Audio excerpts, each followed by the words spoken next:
Hola, le damos la bienvenida a Solís TV, una forma de encontrarnos a la distancia, pero juntos, desde casa.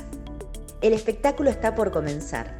Para un mayor disfrute de la función, les recomendamos silenciar sus teléfonos. Que disfruten la función. Teatro Solís, un teatro en casa.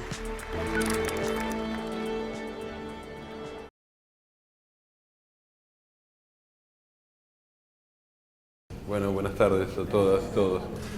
Gracias por venir en una tarde lluviosa, previo al partido, con paro en puerta. Así que gracias, de verdad, muchas gracias por estar acá. Y gracias al Teatro Solís, a la Intendencia de Montevideo, a Yamandú, a Daniela también, por la invitación en este lugar que es una casa para mí, porque he estado varias veces por aquí y la verdad es que agradezco muchísimo que me hayan invitado.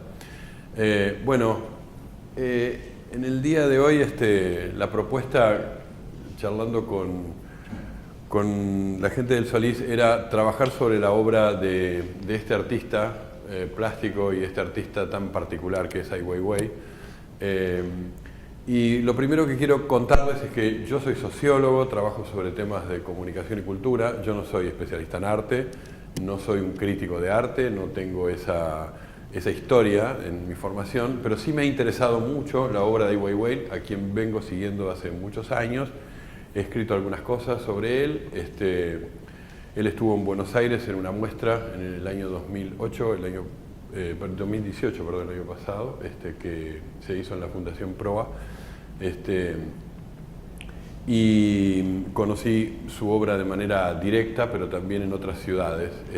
Y me interesó siempre mucho la obra de Ai Weiwei porque tiene un componente muy importante en materia de comunicación y de la cultura contemporánea. Me parece que Ai Weiwei trabaja sobre temas de la cultura contemporánea que lo vuelven casi un artista imprescindible de este tiempo.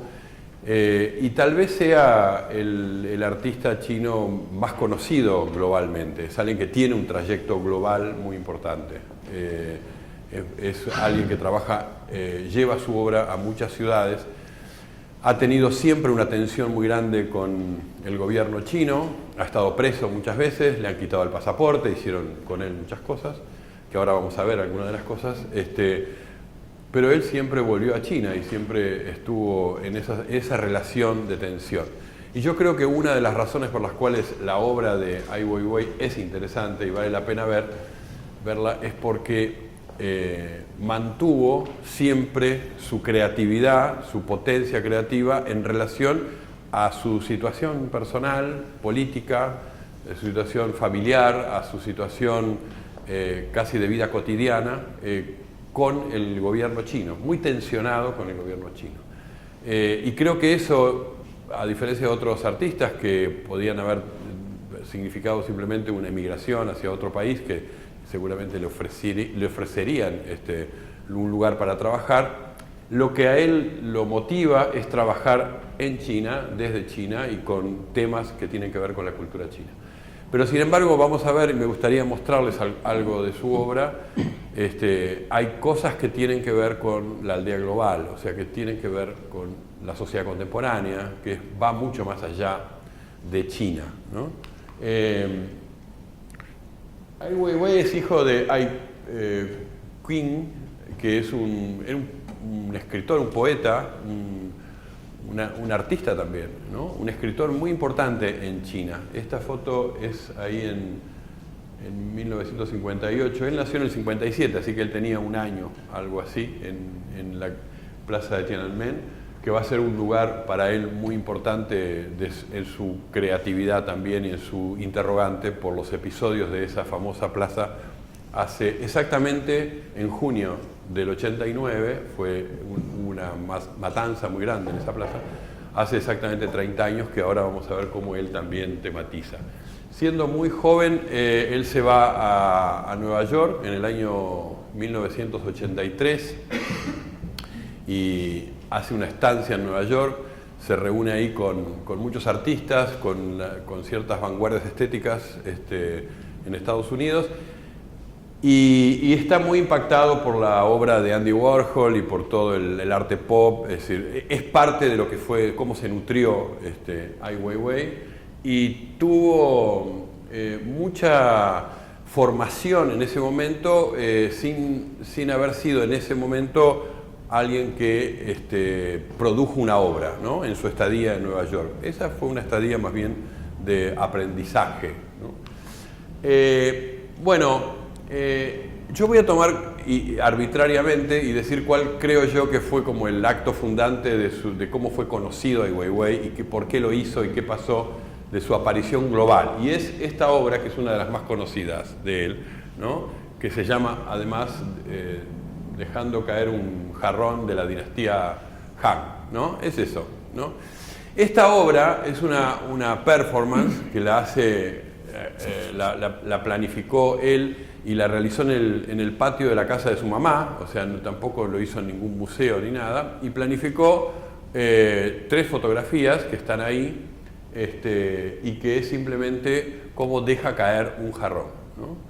Ahora, ¿por qué esta obra fue tan impactante? Porque, en primer lugar, porque él estaba destruyendo un jarrón auténtico, ¿no?, de la dinastía Han. O sea, él estaba rompiendo una obra de arte, hace una obra de arte rompiendo una obra de arte. ¿Y eso por qué lo hace? Porque él sostiene que la parte de lo que fue la incursión del Partido Comunista de China, del maoísmo y en particular de lo que fue después la Revolución Cultural, etc., sostenían que había que destruir el arte previo a la revolución. Y de hecho, él denuncia eso en muchas ocasiones, de cómo se destruyeron muchísimas obras de las distintas dinastías como una forma de romper con ese pasado que se rechazaba, digamos, ¿no? La manera de rechazar el pasado era destruir las obras de arte.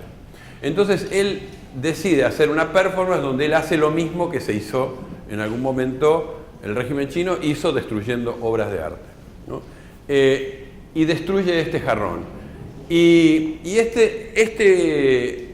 estas 3 fotografías que se han expuesto en muchos lugares, me parece que también tienen algo parte del atractivo de estas 3 fotografías, está en algo que para mí va a ser la clave de buena parte de la obra de Ai Weiwei, que es cómo él usa su cuerpo.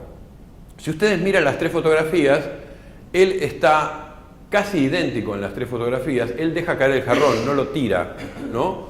Simplemente separa los dedos para que se caiga el jarrón. Si ustedes miran incluso su rostro, él casi no cambia en ninguna de las 3 fotografías. Si miran los pliegues de su pantalón, están casi idénticos en las 3 fotografías. Él quiere que en realidad lo único que tenga movimiento en esas 3 fotografías sea el jarrón que se cae y se rompe, ¿no? Y la verdad es que lo logra de una manera muy disciplinada respecto de su cuerpo. No cambia nunca su gesto, etc. Y además las 3 fotografías desarrollan, por así decirlo, una dramática. La dramática es la fotografía del medio, porque en ese momento todavía no se rompió el jarrón. Es como el último instante antes de que se produzca el acontecimiento, ¿no? Ahí uno podría decir que ese jarrón podría haber sido salvado en ese instante por una especie de Mujer Maravilla que volara, Superman, no sé, que salvara el jarrón, ¿no? La fotografía del medio es la fotografía de la tensión, la primera es la del drama y la tercera es la de la ruptura del jarrón, que es el final de esa performance, ¿no? Ahora, él hace esto y inmediatamente él lo hace en China, lo hace, como dije, en la casa de su mamá y empieza a ser perseguido. Inmediatamente lo acusan de destruir arte chino. Y él decía, pero yo destruyo arte chino como ustedes dijeron que había que destruir el pasado, yo destruyo arte chino. Ahí estuvo preso un tiempo con esta obra. Cuando él sale, lo que hace con esta obra es empezar a trabajar la idea de qué significa una obra, que en realidad uno podría decir, ¿cuál es la obra? ¿La performance que hizo ese día o estas 3 fotografías? Bueno, empieza a trabajar con esa idea de cuál es la obra de arte. Y como él viene de la formación del pop art, del arte efímero, etc., empieza a romper la idea también de originalidad con esta obra, porque empieza a reproducir esta obra de arte, ¿no? Diría Adorno, es decir, él comienza con la reproducción técnica de esta obra de arte. Y una de las cosas que hace es querer trabajar también cuando expone estas obras con intervenciones sobre jarrones chinos, ¿no? Continúa su tarea. Estos no son jarrones de ninguna dinastía, son jarrones típicos del arte chino, que él los empieza a intervenir. Y también él se transforma en jarrón y empieza a hacer él una vasija de estas china, utilizando su propia imagen, y también interviene. Esto sí es una obra que él interviene, es una vasija auténtica que decide intervenirla para tensionar con la sociedad contemporánea, ¿no? Con la obra de arte en esta sociedad contemporánea. Y acá es donde él comienza a hacer otra cosa con el tema de los jarrones y de la performance, etcétera, que es a reproducir su obra de arte bajo otros formatos. La primera idea que tiene, que es esta, es a tomar sus 3 fotografías y hacerlas reproducir, la reproducción con los ladrillos Lego, ¿no? De la marca Lego. Entonces le solicita a Lego que le ceda ladrillitos, se llaman así, ¿no? Ladrillos se deben llamar.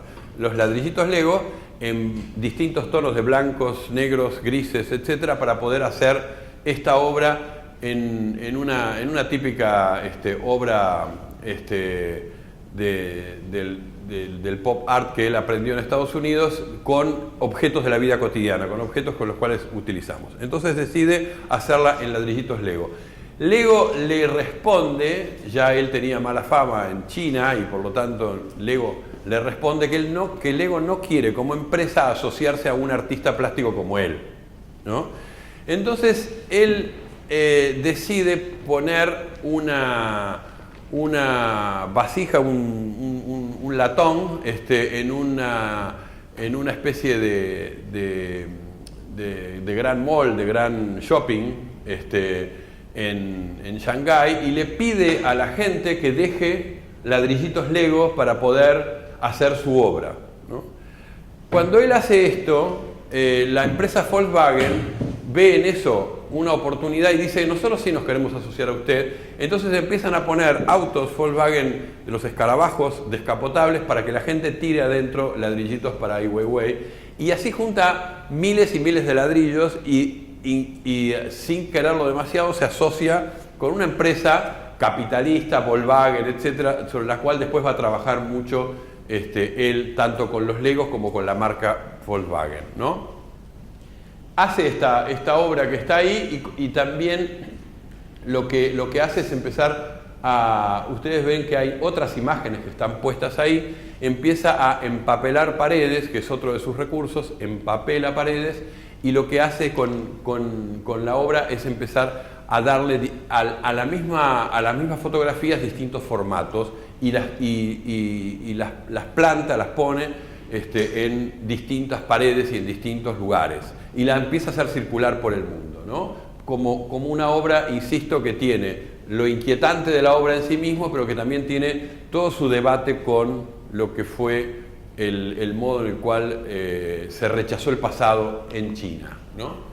El señor Ai Weiwei es un señor demasiado importante, y los chinos también lo aprovecharon, y en las Olimpiadas de Beijing él fue el que diseñó el famoso nido de pájaro, que fue uno de los estadios más importantes de las Olimpiadas. O sea que esto lo traigo solamente para decirles: Ai Weiwei tiene una tensión con el gobierno chino, no emigra, se queda ahí, lo meten preso, lo sacan, tienen muchas cosas con él, pero también lo reconocen. Entonces, es esa tensión que él mantiene desde que volvió de Estados Unidos, volvió en 1993, estuvo 10 años en Estados Unidos, es la que mantiene hasta el día de hoy. Él está mucho en el exterior, pero está mucho en China, ¿no? Y esta es parte de la tensión, que el día que se hacen las Olimpiadas de 2008 fueron las Olimpiadas en Beijing, le piden a él que diseñe el estadio olímpico más importante que se iba a hacer en esas Olimpiadas. O sea que él fue parte también de este proyecto y no lo desechó, digamos, ¿no? Pero volviendo a Ai Weiwei, él tuvo, entre otras cosas, mucha actividad en la web y muchas acciones de protesta con ciertas políticas del gobierno chino, y en un momento el gobierno chino, en vez de ponerlo preso, le quita el pasaporte. Cuando le quita el pasaporte, simplemente lo dejan, por así decirlo, preso en China, ¿no? Entonces él...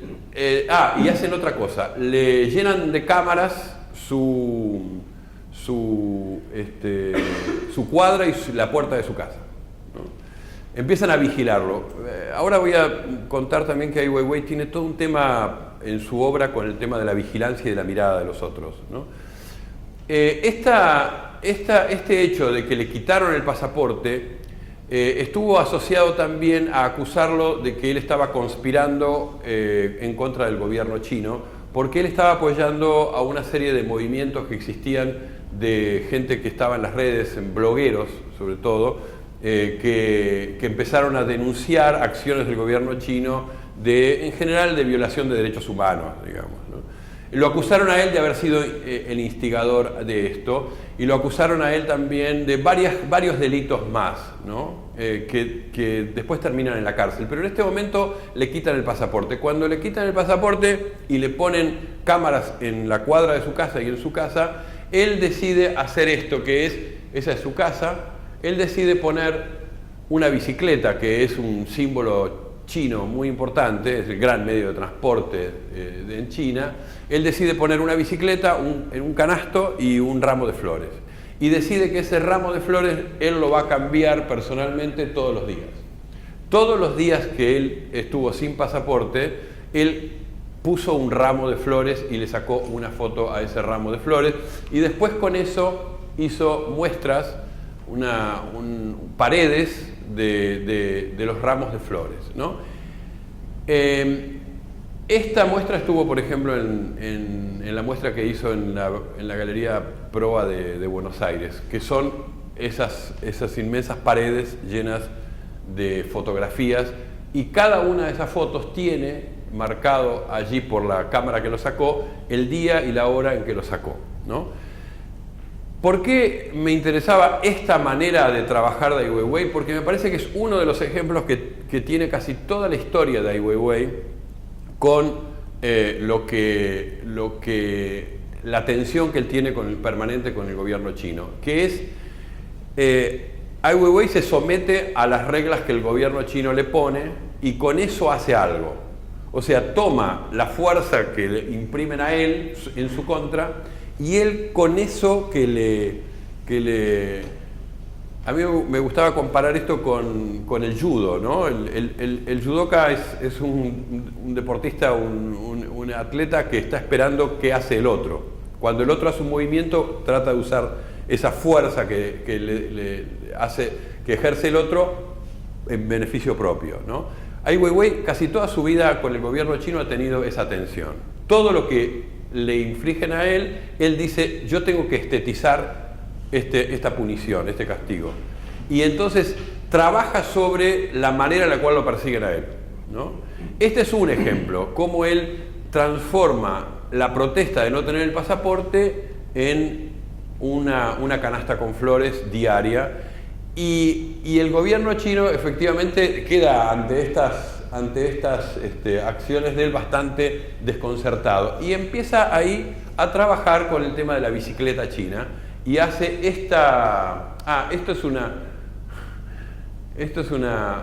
un pagaré, porque le pusieron una multa de 8 millones de dólares por una serie de problemas que él tenía. Por ejemplo, lo acusaron de evasión fiscal porque vendía obras de arte de él en el exterior y no las declaraba. Lo acusaron de bigamia, lo acusaron de hacer una acción en contra del Estado chino de sublevación, y hubo unas manifestaciones en Beijing que lo acusaron a él de ser el instigador, una serie de cosas, y entre otras cosas le pusieron una multa de 8 millones de dólares. Entonces él le pidió por la web a la gente que lo seguía en su arte, digamos, si lo podía ayudar a pagar 8 millones de dólares. Entonces la gente empezó a enviarle dinero. muchos chinos, pero mucha gente del exterior también. Y él les devolvía un pagaré. ¿Qué es esto? En chino, un típico pagaré chino, cuenta él, no entiendo chino, no sé qué dice ahí, pero él a cada uno les devolvía un pagaré diciéndole, le debo, señor, gracias, le debo este dinero. Y luego con eso, con estos pagaré, verán que están los sellos postales, porque los enviaba por correo, y con eso hizo también paredes enteras de este instrumento legal que se usa o se usaba en China, ¿no?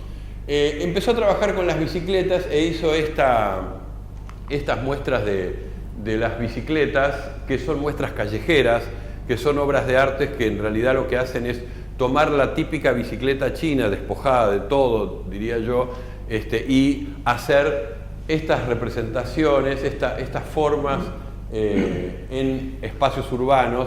Lo hizo en China primero, pero después lo puso en muchos lugares, lo hizo en Europa, en muchos lugares de Europa, lo hizo en Estados Unidos. Esto es en la Fundación Proa en Buenos Aires, que hizo también en la puerta de la fundación una muestra de sus bicicletas, ¿no? De la bicicleta china, que para él tiene toda esta fuerza de ser identidad de cómo se mueven los chinos, de ser también la manera en la cual uno puede decir cuál sería una síntesis de lo que se ve en una ciudad china, es gente andando en bicicleta, ¿no? Entonces utilizó esta metáfora para decir esto es China. Acá está él en Buenos Aires, en el barrio de La Boca. Voy a decirles que mi presentación no está tan deformada como la que vemos ahí. No es tan alto así, ¿no? y delgado, es más bien un gordito simpático. No, gordito. Si hay algo que Ai Weiwei no es simpático. Bueno, y trabajó mucho con las bicicletas y con su cuerpo. Yo les decía recién que una de las claves de la obra de Ai Weiwei es su cuerpo, poner el cuerpo. Ha usado muchísimo su cuerpo, en muchas performances, en muchas acciones, y una de las cosas que inventó es este símbolo podríamos decirlo, del fuck you, él se lo escribe también ahí, y este símbolo lo trabajó mucho en muchas obras, hizo de esto, lo trabajó en mármol, lo trabajó en papel, lo trabajó en dibujos, ¿no? Ese símbolo de desafío al poder es para él, ¿no? Eso es la plaza de Tiananmen, él hace ese símbolo ahí, pero lo hace en muchos lugares del mundo. Verán que ahí lo hace en París, lo hace en el Capitolio, lo hace esa es la Trump Tower de Nueva York, uno de los edificios de Donald Trump en Nueva York. Aquel es el Valle de los Caídos en Madrid, ¿no? De Franco, sí, es aquel. Es decir, usa mucho y hace mucha, esa es una obra de arte de él, de su gesto con el dedo, ¿no? Pero hizo también muchos dibujos en papel para este recurso que les decía de empapelar el museo. Cuando uno va a una muestra de Ai Weiwei, las paredes siempre están llenas de imágenes creadas por él, ¿no? Tiene esta cosa del pop art, del exceso, además, ¿no? Del utilizar el espacio de manera completa. En las muestras de Ai Weiwei en general uno entra a un ambiente Ai Weiwei, no hay una obra solamente, hay muchas obras y mucha pared utilizada, etc. Esto lo usó en muchos como un recurso de empapelar paredes también, ¿no? Y acá fue cuando finalmente lo meten preso, porque continuaba haciendo cosas en contra del régimen chino, lo ponen preso y estuvo 8 meses preso, y cuando él sale hace muchas cosas con su prisión. Su prisión fue una cosa muy particular porque no tuvo un proceso judicial, fue como continuidad del castigo por las cosas que estaba haciendo, lo ponen preso. Nunca se supo dónde estaba, por otro lado. Estuvo 85 días desaparecido, digamos, en el sentido, estaba preso, el Estado chino reconocía que él estaba preso, pero no se sabía dónde ni en qué condiciones, y era por todo este conjunto de delitos muy grandes que él cometía. Entonces, cuando él sale de estar preso, él decide hacer muchas cosas con su prisión, ¿no? Una de las cosas que decide es reproducir en cera las situaciones, ¿no? Como muñecos, digamos así, las situaciones de su detención, ¿no? Ahí está él detenido y acá estaba la pieza donde la reproducción de la pieza donde él estaba. Y hay una cosa interesante de cuál fue el castigo de esos meses que estuvo en prisión, y es que el castigo era estar en prisión en un lugar que nadie sabía cuál era, pero además que las 24 horas habían 2 guardias que se turnaban, pero había 2 guardias que lo estaban mirando de manera permanente, ¿no? Estos 2 guardias en ese momento lo ven comer,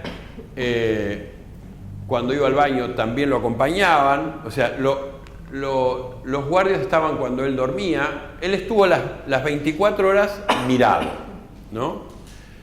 Esto él lo pone en continuidad con su propia historia y la historia de su padre, que también fue alguien. Él no nació en Beijing, pese a que su familia era de Beijing, porque a su padre durante la Revolución Cultural lo trasladaron a un pequeño pueblo del interior en ese año, en el 57, de China, y él nace en un pequeño pueblo por el castigo que estaba sufriendo su padre, y él, desde que nace, su padre fue muy vigilado todo el tiempo, y entonces él tiene esa obsesión. Él dice: nací y viví vigilado y mirado durante toda mi vida, y esto es como el extremo que él no imaginó, que iba a estar detenido, pero detenido con una mirada de 2 personas las 24 horas, ¿no?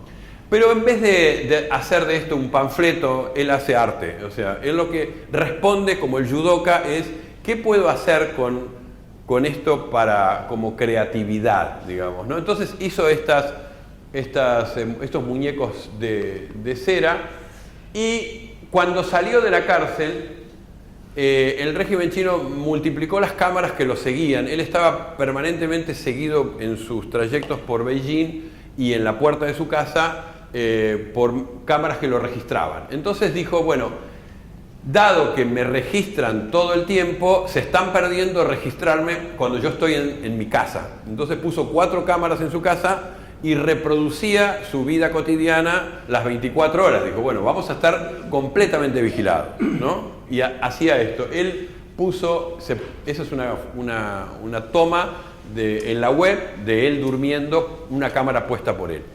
Entonces, a mí me interesa esta manera en la cual el arte de Ai Weiwei es un arte que trabaja sobre lo que los otros hacen de él, digamos, ¿no? Por así decirlo, él no tiene la inspiración del artista que decide inventar una obra de arte, sino que él estetiza y transforma en obra de arte lo que le está pasando a él como testimonio de su vida. Y dado que es un gran militante por los derechos humanos, por los derechos de la mujer, por muchas cosas, entonces siempre le va a ir mal. Él dice: bueno, la manera en la cual me vaya mal y pueda seguir trabajando es quedarme en China, porque por supuesto en Estados Unidos le ofrecen: venite a vivir a Nueva York, te damos un estudio, trabajás acá. Y él dice: eso no sería una inspiración mía para hacer el arte. El arte es estar en el lugar donde hay tensiones, ¿no? Y eso es lo que él buscó con este tipo de performance, ¿no?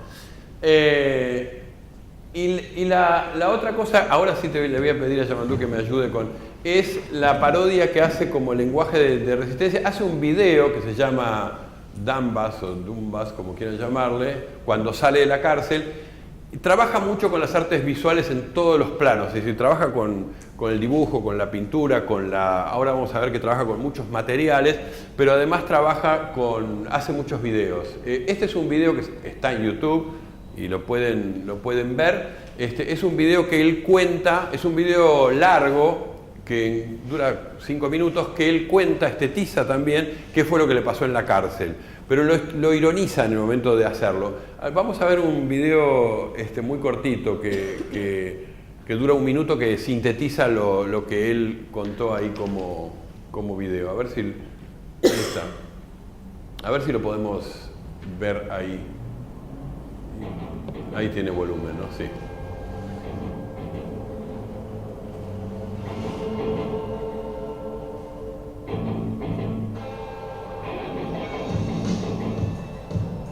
Bueno, le hacen firmar una declaración de que es culpable de todo, que él firma con su dedo. Ahí está. Él acepta todos los cargos.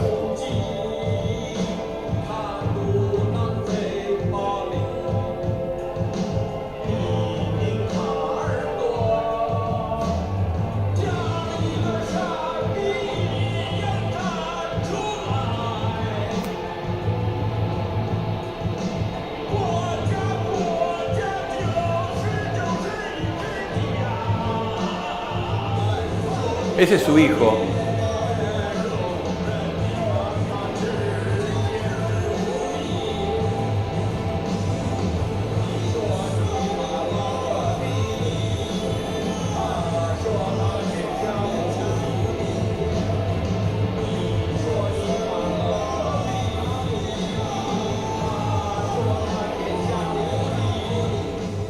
Bueno, este video es mucho más largo. Yo tomé esta versión de una agencia de noticias que lo compaginó en un minuto, pero lo pueden ver si tienen ganas de verlo en YouTube completo.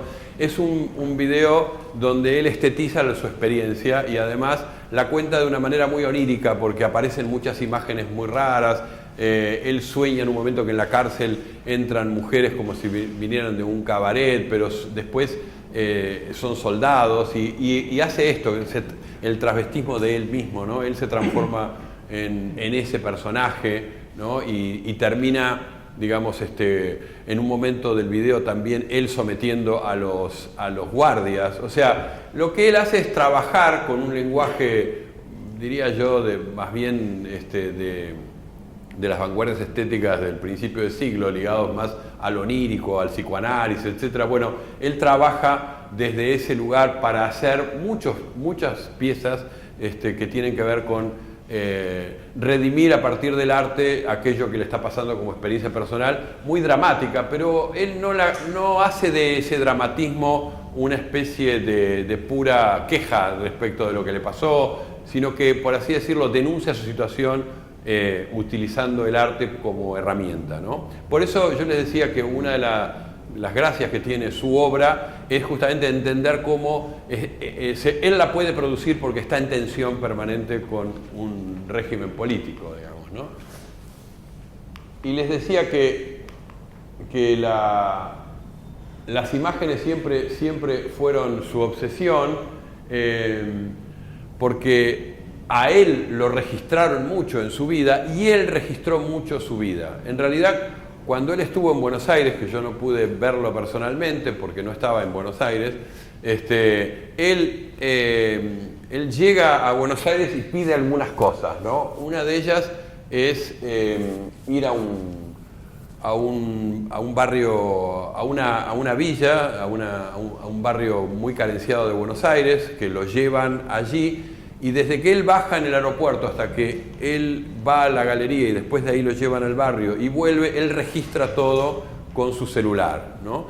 Y cuando se está haciendo la conferencia de prensa en la cual él habla y anuncia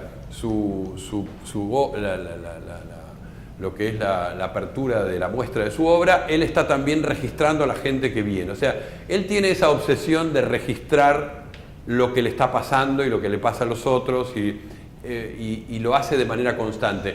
Eso, en su vida de artista, lo hizo siempre y lo hizo en Estados Unidos mientras que estuvo en esa estancia entre el 1983 y 1993.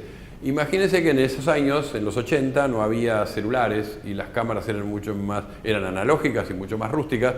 Sacó más de 10.000 fotografías en esa estadía, porque también registraba todo y usaba mucho el registro fotográfico como un recurso estético. Y después de eso, en muchos momentos de su vida, hizo muestras de su estadía en Nueva York a partir, no de contar su estadía en Nueva York, sino de contar lo que él registró fotográficamente en Nueva York.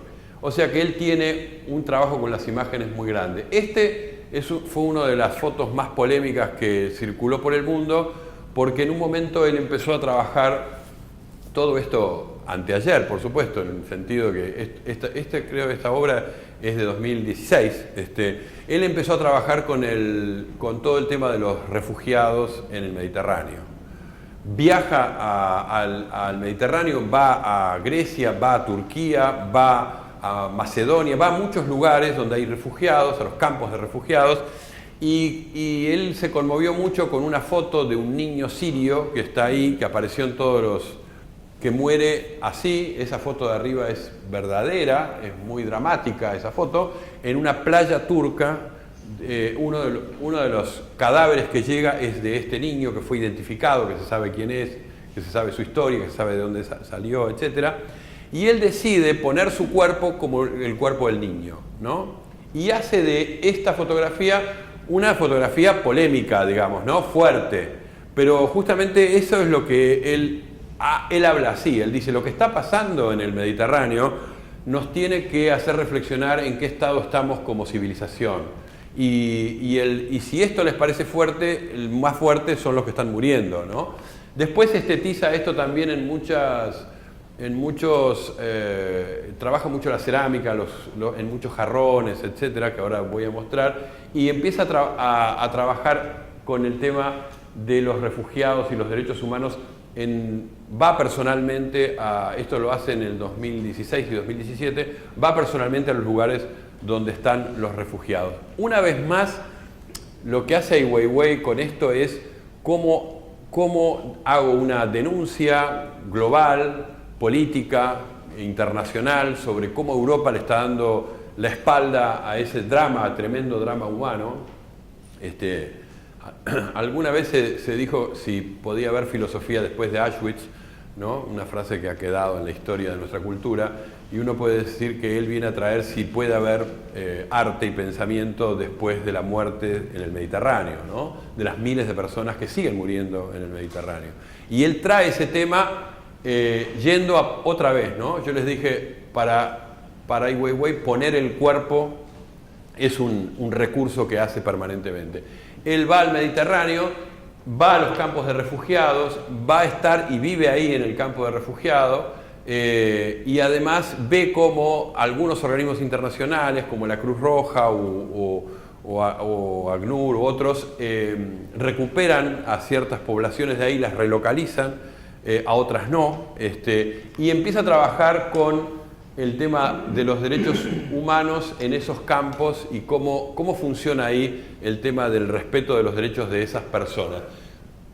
Pero además hace esta obra, ¿no? Esta obra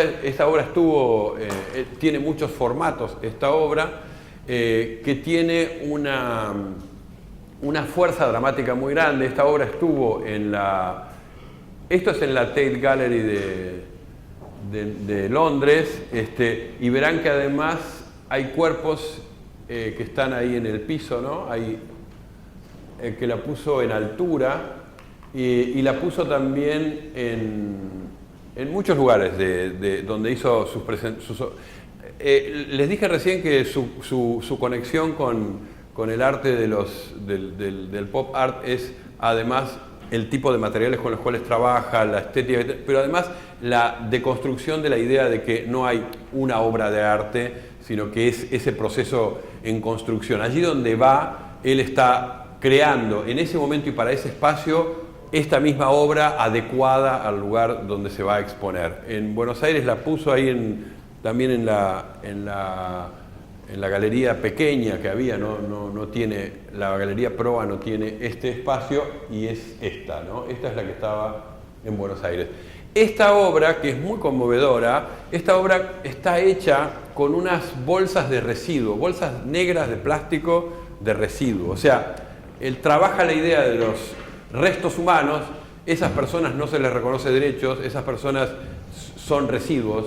Esas personas se mueren y se hunden en el Mediterráneo. El Mediterráneo es en realidad su tumba, digamos. Allí están muriéndose, y ese residuo está representado con este anonimato que tienen estas personas, con esta esta forma de construir sus cuerpos con estos elementos donde el gomón ese, la barca esa, es del mismo material que las personas y digamos formando casi un solo elemento. Ustedes vieron que uno de los recursos, el derecho internacional ha puesto a las naciones europeas en tensión con qué se hace con esta gente que viene en estas balsas, ¿no? En estos gomones por el Mediterráneo. Entonces, por ejemplo, no los dejan llegar hasta la costa, pero si el bote se hunde, están obligados a salvarlos. Entonces, los refugiados que saben esto llevan botes que los rompen, los hunden, y ellos se quedan en el mar frente a la autoridad, ¿no? Frente a los italianos, los españoles, ¿no? los barcos que no los dejan llegar a la costa. Y ahí los tienen que sacar y los tienen que llevar. O sea, esta negociación que existe en el Mediterráneo, donde muere tanta gente, esta negociación también se hace con estos materiales, como si ellos se hundieran a sí mismos, ¿no? Se tiran al mar a morir si no me sacan de acá. Y él empieza a trabajar en esos lugares de refugiados con estos restos, que es que cuando los salvan, les tiran chalecos y los sacan, en general, a los que sacan les dan ropa y les hacen dejar sus chalecos salvavidas y algunas balsas que hay por ahí en las costas de Europa, ¿no? Y de Turquía también, bueno, de Europa, digamos, ¿no? Entonces él empieza a trabajar con esos restos, ¿no? Y hace muestras, esto es en Londres, una muestra con lo que son los chalecos que quedan como restos, ¿no? Ahí no se ve bien por el color, pero ahí en esas ventanas están los chalecos, los pone también, esto es en Viena, los pone también en los lagos, y esto es en Berlín. Verán que llena de chalecos, el color ahí no se ve muy bien, pero llena de los chalecos estos las columnas de la ópera de Berlín. Ahí están, ¿no? Ahí se los ve, los chalecos, ¿no? Trabaja con los restos, ¿no? Hace una cosa también muy interesante, es que recupera, hizo una muestra, creo que esa la hizo en Nueva York, recupera la ropa que usan los que se caen en el Mediterráneo, y las autoridades en general les hacen dejar la ropa que está bastante destruida y que está mojada, y que etcétera, etcétera, y les da ropa. Él recuperó esos pares de zapatillas y esas ropas precarias que tienen los que cruzan el Mediterráneo, las recuperó y las hizo limpiar y planchar y ponerlas en el mejor estado posible. Hizo muestras diciendo: son personas como nosotros, vestidas como nosotros, que se están muriendo ahí en el Mediterráneo, no como nosotros, sino que están fuera de cualquier orden, ¿no? O sea, trabaja también con los restos que quedan en las playas de los refugiados, ¿no? Esa idea de él de volver, ¿no?, a los restos y trabajar con eso como obra de arte. Estos son los gomones en Florencia, y ahí está una frase de él usada justamente en relación a los refugiados, ¿no? Esa es su idea del arte, digamos, ¿no? Es decir, si no hago arte ¿no?, con esto que tiene que ver con el dolor, con el sufrimiento de la gente, entonces ¿para qué haría arte, digamos, ¿no? Esa es como su manifiesto, por así decirlo, ¿no? Esta es una de las obras de arte de él también más polémicas en China y más conmovedoras, y es que en el año 2008 hubo en una zona de China un terremoto muy impresionante donde murió muchísima gente, y una de las cosas que ocurrió es que murieron muchos niños y jóvenes. En el momento que se produjo el terremoto, los niños estaban en sus guarderías o en sus colegios secundarios o en edificios públicos en una zona sísmica de China, que los edificios públicos no fueron construidos con técnicas antisísmicas. sino que ahí él denuncia una corrupción que hubo porque se dijo que sí eran antisísmicos, se invirtió en eso, etcétera, etcétera. Cuando vino el terremoto murieron miles y miles de personas. Primer problema, nunca supo nadie cuántos murieron. Segundo problema, nunca supo nadie quiénes murieron, ¿no? Él con este drama chino, con este drama que pasó en China, hizo muchas cosas. Bueno, una fue ir al lugar y estar ahí con la gente en el lugar y empezar a hacer el listado de la gente que faltaba, ¿no? Una especie, lo digo como argentino, digamos, una especie de CONADEP, o sea que va y dice, bueno, vengan los familiares y digan quiénes les falta de familiares y hagamos el listado. Pero después hizo el listado de los niños y los jóvenes que murieron en los colegios, ¿no? Y llegó a juntar 5.162 nombres de niños jóvenes que murieron en los establecimientos educativos de ese lugar, ¿no? Solo los niños, registró los nombres y los puso en paredes enormes, ¿no? No sé si ustedes han tenido posibilidades de ver en Buenos Aires uno de los museos de la memoria que hay, que está sobre el Río de la Plata, que están paredes con los nombres de los desaparecidos. Es muy impresionante y muy conmovedor también porque son miles de nombres, ¿no? Es decir, de eso que nosotros decimos como número, dicho uno por uno con nombre y apellido, ¿no? Puestos en paredes inmensas de muchísima gente que no tiene tumba, y eso ha sido usado también para ir y dejar unas flores. Bueno, él hizo eso con los nombres de los niños que murieron en ese terremoto y los jóvenes que murieron en ese terremoto, y lo que hizo fue ir a los escombros otra vez, ¿no? Ai Weiwei trabaja con los restos, trabaja con las partes ásperas de la vida, trabaja con lo que le está pasando hoy a la humanidad, trabaja con los dramas, ¿no? Y estetiza eso o comunica ese mundo a través de hacer de eso una obra de arte. Una de las cosas que hizo fue esta obra, que es ir a recuperar todos los fierros de la construcción, la obra se llama strike, o sea, derecho, los fierros que se retorcieron en el terremoto y que hicieron caer las escuelas, las viviendas, etc. Él recuperó todas esas varillas de construcción que no eran buenas, digamos, no eran antisísmicas las construcciones esas, las hizo poner derechas y las hizo eso que está ahí arriba, que es poner con leves ondulaciones en un gran piso, ¿no? Lo que uno ve es el resto, es decir, como eran los salvavidas, como eran las barcazas esas, como eran las ropas, el resto de lo que quedó del terremoto que no resistió al terremoto, digamos, ¿no? Eso fue lo que no salvó la vida de la gente que estaba ahí adentro, digamos. O sea que esa obra, que es eso que ustedes ven ahí, que se ve ondulado, tiene un dramatismo inmenso, porque son los fierros del lugar, no es que él compró varillas, ¿no? Y los hizo poner derechos a cada uno de ellos, ¿no?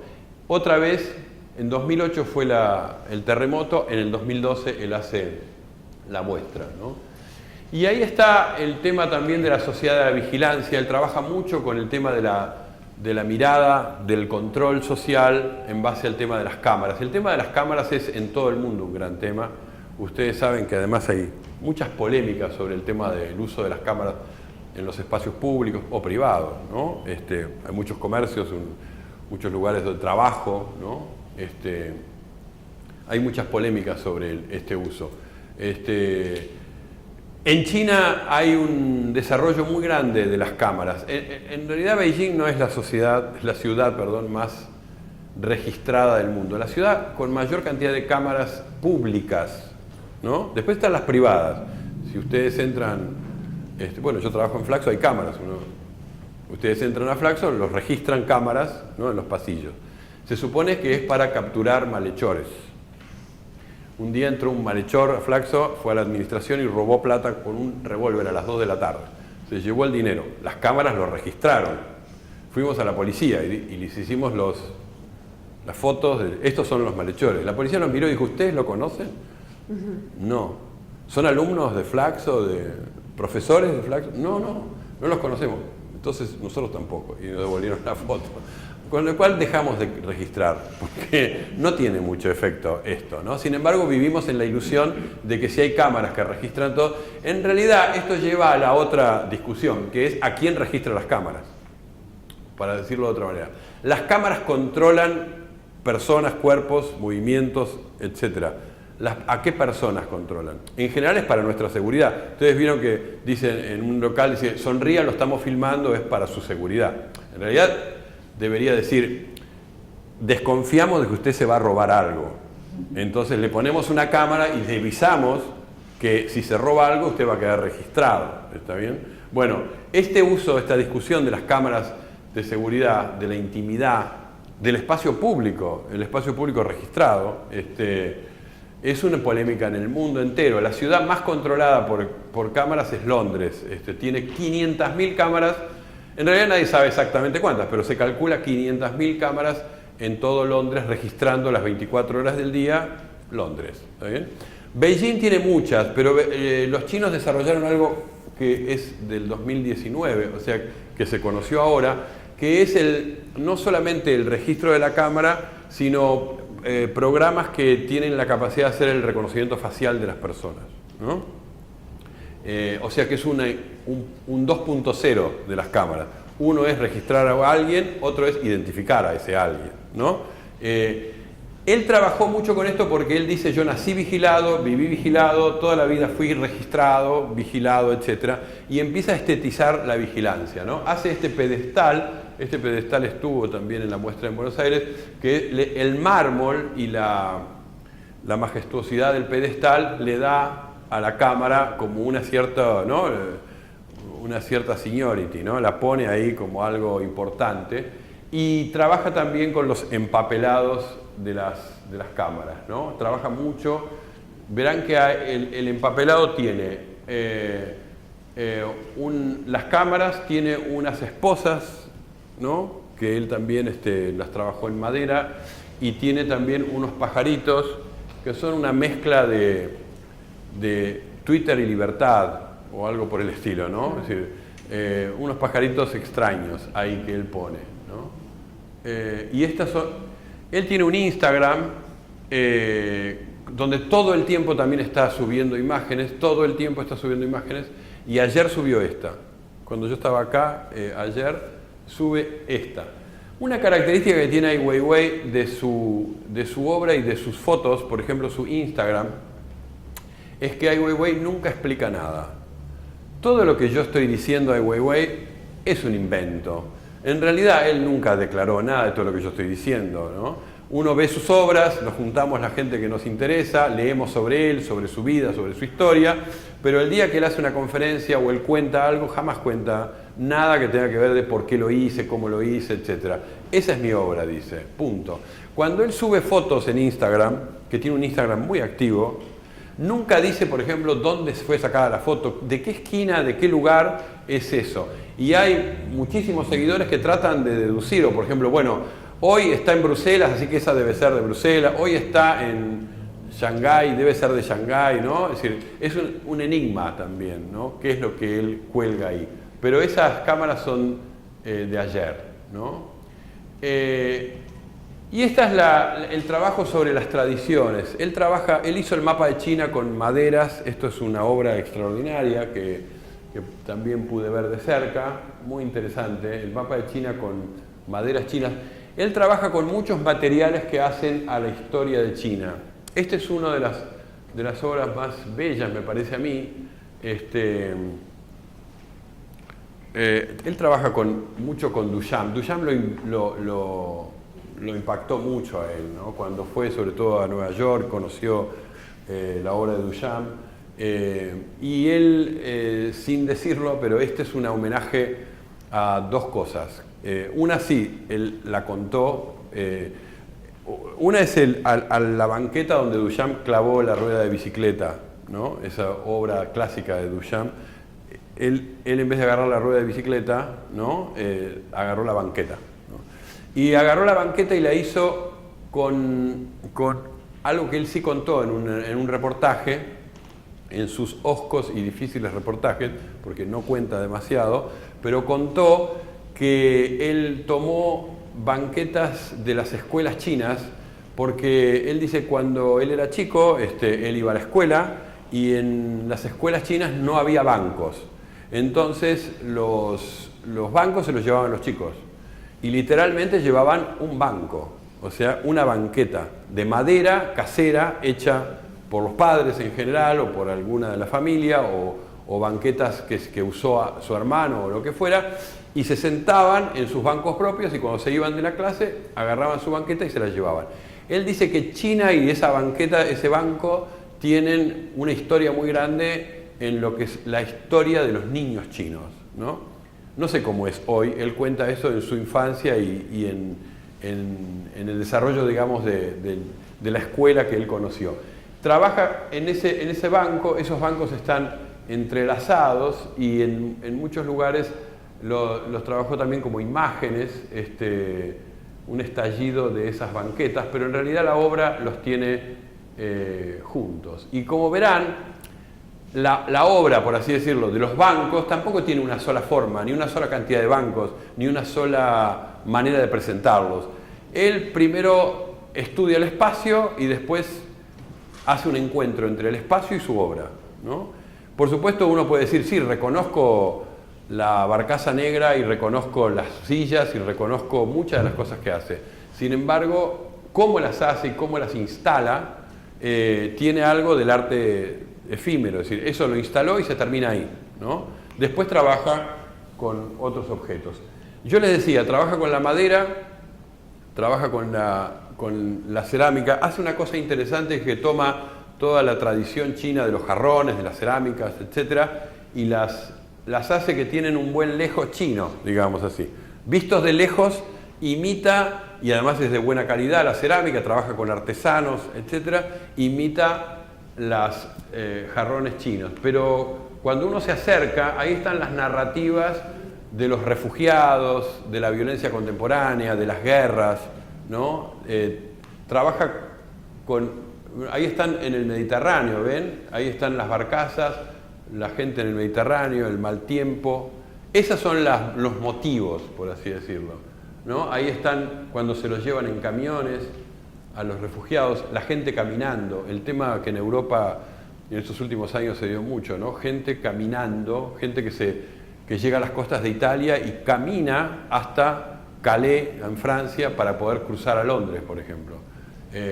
No es cerca y no hay un medio de transporte. Caminan, ¿no? Gente que sale a caminar. Y eso en América Latina también ocurre y ocurre en muchos lugares del mundo, no es solamente en Europa, ¿no? Entonces cuenta esas historias, eso, ¿no? Ahí están las familias caminando, ¿no? Lloviendo y en la intemperie, ¿no? Trabaja también con las semillas de girasol. Esas semillas de girasol son semillas que tienen una tradición china porque son semillas de cerámica también y había un pueblo que las hacía,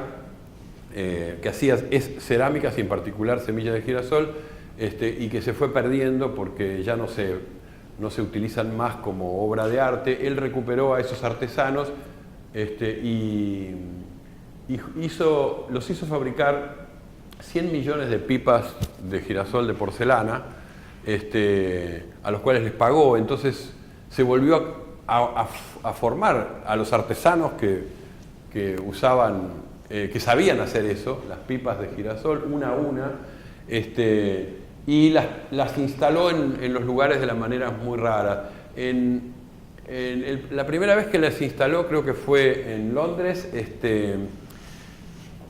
Ustedes vieron que estamos en el Teatro Solís y uno tiene que tener siempre cuidado con que cuando uno tiene un lugar público que recibe gente, corre riesgos, ¿no? De que la gente le pase algo, y entonces hay que tener seguros para eso que le pasa.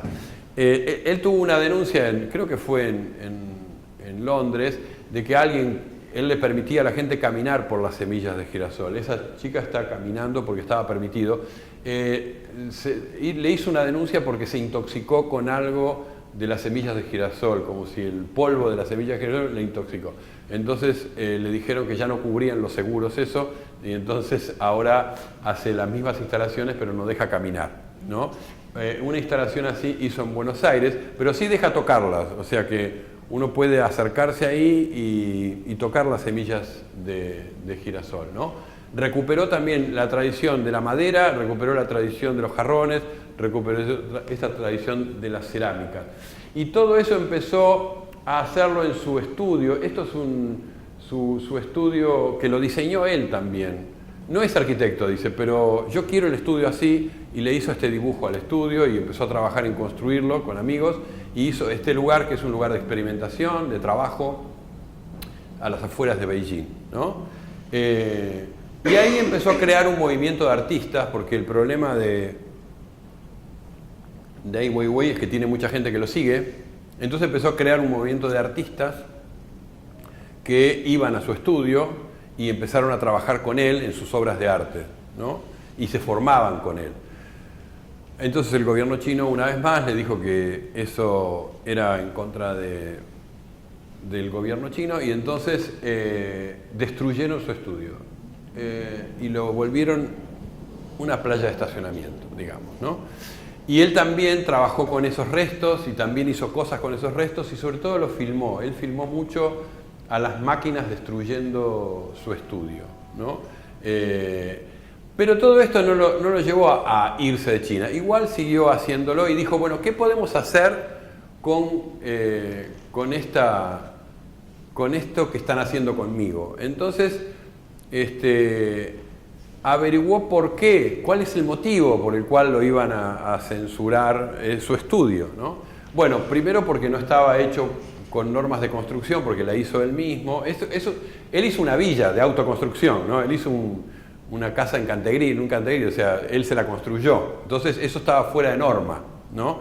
Pero por otro lado, a partir de ahí se hacían cosas que estaban en contra de una disposición del gobierno chino que sacó en el 2008, creo que fue, aunque esto pasó en el 2011, que el gobierno chino sacó una serie de disposiciones, sobre todo de censura en la web, pero también del uso de los lenguajes y también ligado al arte, que le llamó una política de armonización, ¿no? Y utilizó en chino una palabra que es armonía, ¿no? El gobierno chino dijo hay que armonizar nuestra forma de convivencia. Entonces, armonizar significaba usar un lenguaje correcto. En ese año, que fue en el 2008, cerraron 200 sitios de internet donde se hablaba mal el chino mandarín, digamos, porque había que armonizar la lengua china, y también destruyeron estudios como el de él y otras cosas. Hicieron varias cosas sobre armonizar. Esa palabra en chino, que no me la acuerdo, pero que tampoco sabría decirla en chino, Ai Weiwei descubre que es la misma palabra, sabe que es la misma palabra que se usa para decir cangrejo de río. Entonces, como le destruyeron su estudio, antes de tirarlo abajo, él le pidió, él estuvo preso esos días, mientras que destruían su estudio. Él le pidió a sus artistas que hicieran un gran banquete, antes de la destrucción es esto, con cangrejos de río, ¿no? Que es como nos vienen a armonizar. Entonces hagamos de eso una celebración y un banquete. Y empieza a trabajar con ese cangrejo de río, como hace muestras con este cangrejo de río, porque esa palabra también tiene una derivación en su fonética de la palabra corrupción en chino. Entonces, él usa armonizar el cangrejo de río y corrupción, digamos, todo junto, y hace de los cangrejos, estos son de cerámica, les quiero aclarar, hace de los cangrejos también una obra de arte, y en la web empieza a pasar que empiezan a aparecer cangrejos esta bandera es roja, es la bandera china con cangrejos. Por lo tanto, el gobierno chino también armonizó, es decir, cerró todos los sitios de internet que usaban al cangrejo como signo, ¿no? Y como decía, Ai Weiwei siempre dice lo mismo, bueno, dejémoslo hacer. Ahora veamos qué hacemos con eso, pero hay que dejarlos hacer, ¿no? Y decía yo que él trabajó mucho con las imágenes. En 2006 él creó un blog que tuvo miles de seguidores y de inmediato digamos, creció mucho y él, un blog, ¿no? Un blog, o sea, una cosa de otro siglo, ¿no? Ya no hay más blogs, ¿no? Ahora tenemos Facebook, o tenemos Instagram, o tenemos Twitter, o tenemos otras cosas. Blog. Y él no tenía una estrategia, él subía cientos y cientos de fotos, ¿no? Registrando mucho lo que pasaba en China. Y ahí su blog duró poco, lo clausuraron, y ahí se pasó a Instagram. Hoy su Instagram funciona. Y decía su pasión por las imágenes porque ya desde Nueva York, esto es él tomando fotos en una vidriera de Nueva York a un espejo, verán ustedes que se autorretrata, siempre tuvo esa cosa del registro. Y empezó a subir a su Instagram, esto lo subió el 4 de junio de este año, a los 30 años de Tiananmen, ¿no? Donde hubo una matanza allí. Ahora subió, hace una semana subió estas fotos. Como él no explica nada, nosotros suponemos que son fotos de protestas en China, pero algo de eso él nos está diciendo también, ¿no? Algo así como ustedes no tienen la menor idea de qué está pasando en China, ¿no? Entonces saca fotos, ¿no? Y las sube. Y yo creo que también Ai Weiwei tiene ahora sí le voy a pedir a Yamandu que tiene un gran trabajo con las imágenes de esta época. Y él trabaja con los materiales, con la imaginería y con las imágenes de esta época. Se quedó muy impactado por la obra, por el video de Psy. Ustedes lo deben haber escuchado y visto porque el video de Psy es el artista coreano que hizo el Gangnam Style. Ahora vamos a ver, es el número 2, ¿no? El Gangnam Style de Psy, que está ahí. Tiene una música muy linda. Lo habrán visto ¿no? Opa Gangnam Style. Gangnam Style. 낮에는 따사로운 인간적인 여자. 커피 한 잔에 여유를 아는 품격 있는 여자. 밤이 오면 심장이 뜨거워지는 여자. 그런 반전 있는 여자.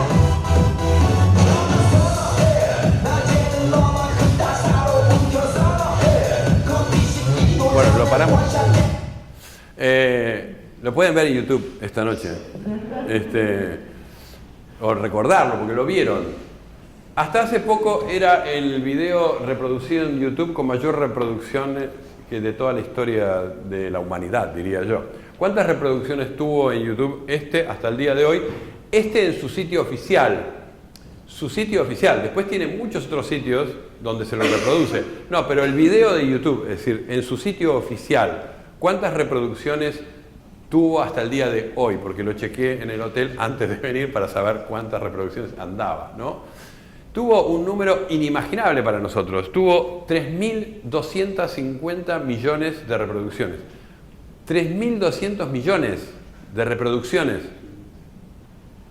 Nadie puede imaginar ese número, ¿no? 3.000. Bueno, ¿quién le ganó? ¿Quién? ¿Quién le ganó? Una sola, a ver, dale. ¿Qué video le ganó? El de Fonsi. Muy bien, eso es una chica inteligente, muy bien. Despacito.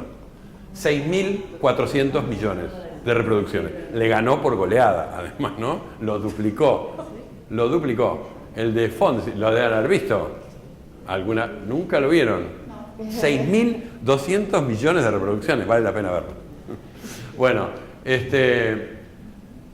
él toma esto que es un hecho cultural de esta época, que es decir, hay un video de un señor coreano que tiene 3.000 millones de reproducciones, esto merece que yo haga algo, y entonces ahora tenés que, Yamandu, pasar el otro video que es él, ¿no? Digo esto porque trabaja con las imágenes que le da a la época, trabaja con la cultura de esta época, trabaja con lo que en este momento es el arte pop, ¿no? Es decir, el modo en el cual hoy nuestra cultura, por ejemplo, entroniza un video de ese tipo. Imagínense lo que significa económicamente eso, ¿no? Es una de los... Y él hace este video, ¿no?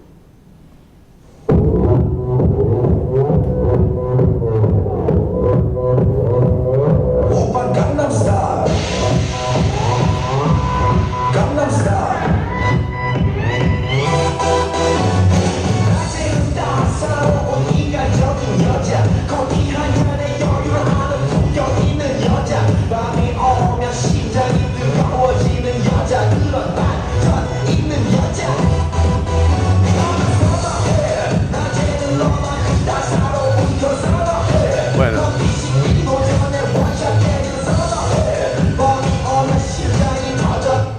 Bueno, lo pueden ver en YouTube también.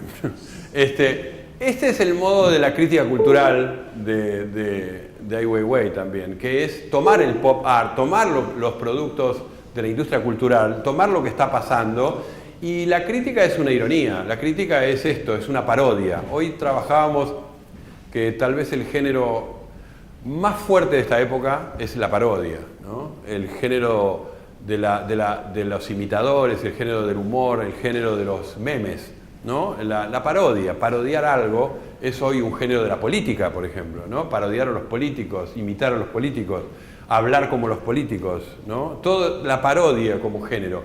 Él toma la parodia y la hace de esta manera, poniendo también su cuerpo ahí. Y esto lo hizo en su estudio antes de que fuera armonizado, digamos, ¿no?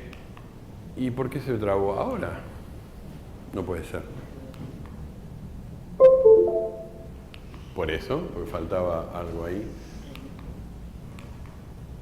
Yo había logrado tecnológicamente incrustar los videos en esos lugares, pero no funcionó. O sea que me falta alfabetización digital todavía. Bueno, este es una película que hizo en relación a los... O sea, trabaja la parodia, trabaja los videos estos que les digo, pero también trabaja el drama contemporáneo. Hizo una película extraordinaria, esta también se puede conseguir, que es la marea humana, ¿no? Las personas que hoy deambulan por Europa o mueren en el Mediterráneo o están en los campos de refugiados, etc. Eso también forma parte de su obra, ¿no? Hizo varias películas con varios temas de estos, ¿no?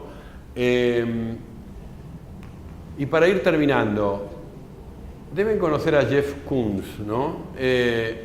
Me impresionó el otro día porque este artista plástico que hace estas cosas que ustedes deben haber visto y que se reproducen y que también forman parte de la cultura de esta época, es el artista más vivo, más caro que existe. El otro día se vendió en una subasta, ahí lo tenemos a él. Esta obra de él se llama Rabbit y la vendieron en $91 millones, ese conejo, ¿no? Yo pensé que el Solís lo puede comprar y poner en la entrada. $91 millones. Y a mí me interesó la obra de Jeff Koons porque es el artista vivo más cotizado que hay, más famoso en el mundo de las finanzas. Hay muchos millonarios que compran obras de él para hacer especulación con las obras de arte, porque Jeff Koons tiene en su estilo casi siempre el mismo estilo, que es este que veíamos recién, ¿no? Esas superficies brillantes, esas superficies que digamos pulidas, esas superficies sin rugosidades, esas superficies puras, esas superficies que reflejan al mundo de una manera benévola, digamos, ¿no? Que nos devuelven la imagen, donde nos reflejamos nosotros también, ¿no? Que son superficies en general que imitan esto, tiene muchas sobre estos perros de globos, digamos así, o bueno, el conejo que también suena medio de plástico, pero no lo es. Y es un tipo de obra deslocalizada, o sea, no importa el lugar, desterritorializada, sin historia, en el sentido de que no remite a nada, más bien, en vez de que la obra tenga la rugosidad de la época, lo que tiene es el espejo de mí mismo, digamos. Son obras narcisistas. ¿Qué se ve cuando uno mira de cerca la obra de Koons? A uno mismo, digamos, ¿no? El reflejo de mi cara, ¿no? Y yo digo, tomaba, porque me impresionó además que se pagara ese monto por esta obra, para decir, bueno, si Jeff Koons es el más caro de este momento como artista plástico, está exactamente en las antípodas de Ai Weiwei, que más bien trabaja con lo otro, ¿no? Trabaja con la historia, con los materiales que tienen que ver con la identidad de una cultura, que trabaja con los restos, que trabaja con los dramas de ese momento, que trabaja para mostrar lo otro, ¿no? La parte del mundo esa que es difícil de ver, que muchas veces los medios no la muestran, y él dice, bueno, yo quiero trabajar con esa densidad, profundidad, historia, y no con las superficies pulidas, ¿no? Quiero trabajar al revés, quiero trabajar con lo más áspero que hay en el planeta. Y me parece una buena contradicción entre el más caro y tal vez el más áspero que hay en el planeta. Y bueno, eso es una película de él que tal vez Jeff Koons se siente identificado. Y ahí terminé. Acá lo